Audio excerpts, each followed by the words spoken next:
फाल्गुन पौर्णिमा मंगळवार 3 मार्च 2026 रोजी खग्रास चंद्रग्रहण आहे.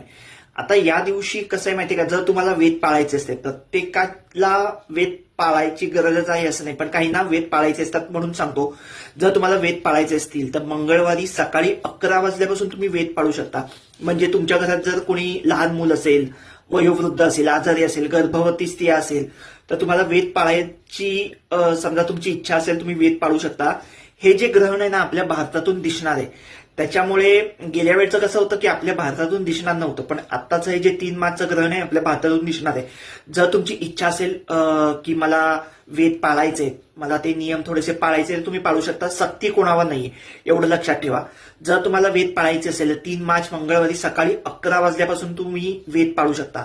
आता या वेदामध्ये काय सांगितलंय, देवपूजा तुम्ही करू शकता, जप करू शकता, श्राद्ध असेल करू शकता, रोजची जी देवाची पूजा असेल तीही करू शकता.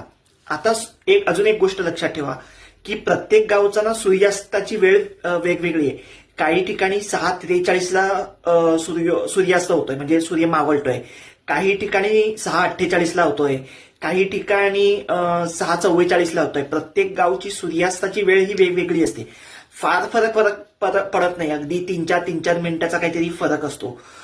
जर ज्यांना तुम्हाला वेद पाळायचे असेल, तुम्हाला हे नियम पाळायचे असतील, तर तुमच्या गावचा जो सूर्यास्त आहे त्याची वेळ किती आहे हे तुमच्या कॅलेंडरमध्ये बघा. कॅलेंडरमध्ये सगळं दिलेलं असतं. तर त्या सूर्यास्तापासून आता ग्रहणाचा मोक्ष 6:48 संध्याकाळी दिलेला आहे. त्याच्यामुळे त्या सूर्यास्ताच्या वेळेपासून, आता एक उदाहरण म्हणून सांगतो, आता आम्ही जिकडे राहतो आमच्याकडे संध्याकाळी 6:43ला सूर्यास्त दिलेला आहे आणि मोक्ष दिलेला आहे त्यांनी 6:48. मोक्ष म्हणजे काय की हे ग्रहण संपणार, मग पुढे तुम्ही तुमची रोजची कामं करू शकता. तर तुमच्या गावच्या सूर्यास्तापासून 6:48 पर्यंत हा जो पिरियड आहे ना, या काळात शक्यतो पाणी पिऊ नका किंवा टॉयलेटला जाऊ नका असं सांगितलेलं आहे. अगदी फार फरक पडत नाही, खूप मिनिटाचा नाहीये, अगदी 4-5 मिनिटाचा सुद्धा फरक पडतो काही ठिकाणी. अगदी फार धरली तर 10 मिनिटं आहेत.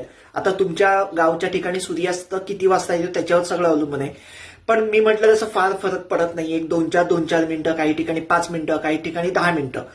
तर त्या सूर्यास्तापासून संध्याकाळी 6:48 पर्यंत या काळात फक्त पाणी पिऊ नका किंवा काही खाऊ नका किंवा मलमूत्र किंवा टॉयलेटला जाऊ नका असं सांगितलेलं आहे. का सांगितलेलं आहे, कारण ह्यावेळी आकाशातली जी हवा आहे थोडीशी अशुद्ध झालेली असते आणि मग आपण काही खाल्लं, पाणी प्यायलो तर ती हवा थोडीशी इन्फेक्शन किंवा ती हवा आपल्या तोंडात जाऊ शकते, शरीरात जाऊ शकते, मग काहीतरी आजार होऊ शकतो. म्हणून या जो ग्रहण पर्व काळ सांगितलेला आहे तुमचा सूर्यास्त ते मोक्ष, या काळात फक्त थोडेसे नियम तुम्हाला पाळायचे आहेत.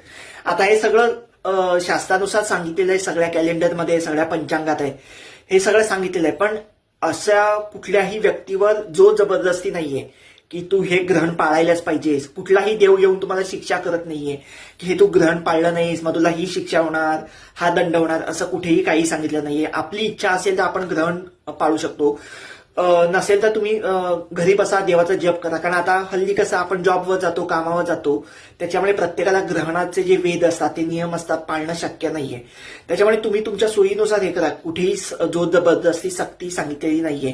जर नसेल तर तुम्ही जिकडे असाल, घरी असाल, ऑफिसमध्ये असाल, जर शक्य असेल देवाचा जप करत जा. तुमचा जो कुलदेव असेल, कुलदेवता असेल, त्याचा जप करत जा, त्याचं नाव घेत जा. हो, झालं तर तुमचं चांगलंच होईल, वाईट काहीच होणार नाहीये.